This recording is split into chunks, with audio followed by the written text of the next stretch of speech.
நல்ல ஒரு வித்தியாசமான ஒரு டிஃப்ரெண்ட்டான டேஸ்ட்டில் மட்டன் கிரேவி தான் செய்ய போகிறோம். இந்த மட்டன் கிரேவி சாப்பாட்டுக்கு இட்லி, தோசை, சப்பாத்திக்கெலாம் ரொம்பவே அட்டகாசமாக இருக்கும் சாப்பிட்றதுக்கு. ரொம்ப ஈஸியாக எப்படி செய்யுதுன்னு பார்க்கலாம் வாங்க. பேன் சூடானதும் 1.5 டேபிள் ஸ்பூன் மிளகு, 1 டீஸ்பூன் ஜீரகம் சேர்த்துக்கலாம், 1 டேபிள் ஸ்பூன் அளவு மல்லி சேர்த்துக்கலாம், சோம்பு 1/2 டீஸ்பூன் அளவுக்கு சேர்த்துக்கலாம், கூடவே 1 டீஸ்பூன் கசகசா, இது கூடவே தேவையான அளவு ஸ்பைசஸ், காஞ்ச மிளகாய் மட்டும் 2 எக்ஸ்ட்ரா சேர்த்துக்குங்க. உங்களுக்கு ஸ்பைசஸ் எவ்வளோ தேவையோ அதுக்கேற்ற மாதிரி நீங்கள் சேர்த்துக்கலாம். இதை சேர்த்து ஓரளவுக்கு நல்லா வறுத்து எடுத்துக்குங்க. பாருங்கம்மா, இந்த அளவுக்கு சூடு ஏறினதும் நீங்கள் ஸ்டவ் ஆஃப் பண்ணிடலாம். நமக்கு நல்லா மல்லி வாசனை, மிளகு வாசனைலாம் நல்லா கமகமன்னு வரும். அந்த டைமில் நீங்கள் ஸ்டவ் ஆஃப் பண்ணிடலாம். அவ்வளோதான். இப்போ ஸ்டவ் ஆஃப் பண்ணிவிட்டு இதை நல்லா ஆற வச்சு பவுட்ரு பண்ணி எடுத்துக்கலாம். பாருங்கம்மா, நம்ம வறுத்து ஆற வச்சு அரைச்சி வச்சுருக்கோம் மசாலா. இந்த அளவுக்கு அரைச்சி எடுத்துக்கோங்க. இப்போ அதே பேன் சூடானதும் நான் ஒரு 5 டேபிள் ஸ்பூன் அளவுக்கு நல்லெண்ணெய் எடுத்துருக்கேன். இந்த டிஷ்ஷுக்கு முடிஞ்ச வரலாம் நீங்கள் நல்லெண்ணெய் செய்யுங்க. பாருங்கம்மா, எண்ணெய் இந்த அளவுக்கு சூடானால் போதும், அதிகம் சூடு தேவையில்லை. இப்போ ஸ்டவ் ஆஃப் பண்ணிவிட்டு கொஞ்ச நேரம் ஆறட்டும். ஃபஸ்ட்டு ஒரு பவுல் வச்சுக்கலாம். அந்த பவுலில் 4 பெரிய வெங்காயம் நீளமாக பிரியாணிக்கு கட் பண்ணுற மாதிரி கட் பண்ணி வச்சுருக்கேன். இந்த டிஷ்ஷுக்கு இதை போல் கட் பண்ணிக்கோங்க. இப்போ இதை சேர்த்துடலாம்.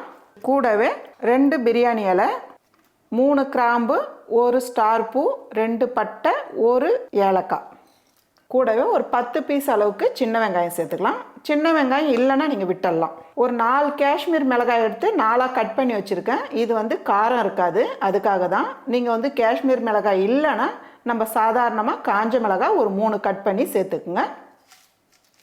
2 டேபிள் ஸ்பூன் அளவுக்கு இஞ்சி பூண்டு பேஸ்ட்டு சேர்த்துடலாம். கூடவே 1.5 டேபிள் ஸ்பூன் அளவுக்கு மிளகாய்த்தூள் சேர்த்துக்கலாம். மிளகாய்த்தூள் உங்கள் காரத்துக்கு ஏற்ற மாதிரி தான். காரம் கம்மியாக சாப்பிட்றவங்களா இருந்தால் நீங்கள் 1 டேபிள் ஸ்பூன் சேர்த்தாலே போதும். இது கூடவே 1 டேபிள் ஸ்பூன் மல்லித்தூள் சேர்த்துடலாம். 1/4 டீஸ்பூன் அளவுக்கு ஜீரகத்தூள் சேர்த்துடலாம்.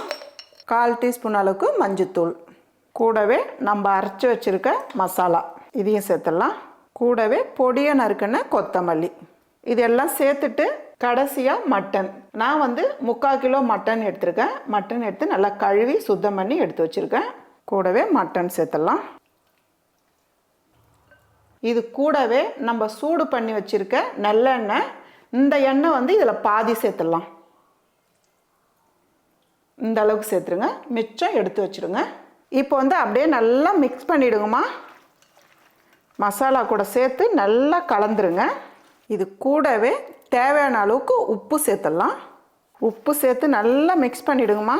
மட்டன் கூட மசாலா நல்லா பிடிச்சிக்கணும், அந்த அளவுக்கு நல்லா கலந்துருங்க. இந்த அளவுக்கு நல்லா கலந்துட்டு இப்போ ஒரு சட்டி வச்சுக்கலாமா. உங்ககிட்ட எந்த மாதிரி டைப்பில் சட்டி இருக்கோ நீங்கள் அதை எடுத்துக்கலாம். மிச்சம் சூடு பண்ணி வச்சுருக்க எண்ணெய் இதை சேர்த்துருங்க. சேர்த்துட்டு இதை அப்படியே சுற்றி விட்டுருங்க. அந்த எண்ணெய் எல்லா பக்கமும் நல்லா வர அளவுக்கு சுற்றி விட்டுருங்க. கையில் கூட எடுத்து நீங்கள் இப்படி தேய்ச்சி விட்டுடலாம். இப்போ நம்ம கலந்து வச்சுருக்க மட்டன் இதை எடுத்து அந்த சட்டியில் வச்சுடுங்க. இந்த அளவுக்கு எல்லாத்தையும் சேர்த்துருங்க. இப்போ அடுப்பில் வச்சுடுங்கம்மா. இது கூடவே 3 பச்சை மிளகா கீறி வச்சுருக்கேன், இதை சேர்த்துடலாம்.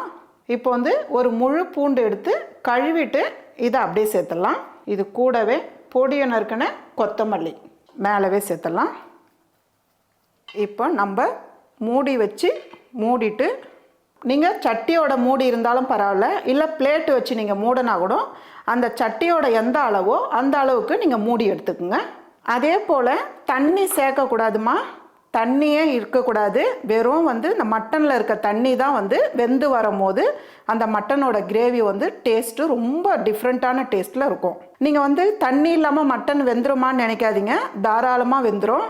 இதோட ஆவி வெளியே வராமல் இருக்கிறதுக்கு நான் கொஞ்சம் மைதா எடுத்து நல்லா பிசைஞ்சு வச்சுருக்கேன். இந்த அளவுக்கு நல்லா லூஸாக பிசைஞ்சிடுங்க. இதை இதை போல் கயிறு போல் எடுத்துக்கோங்க.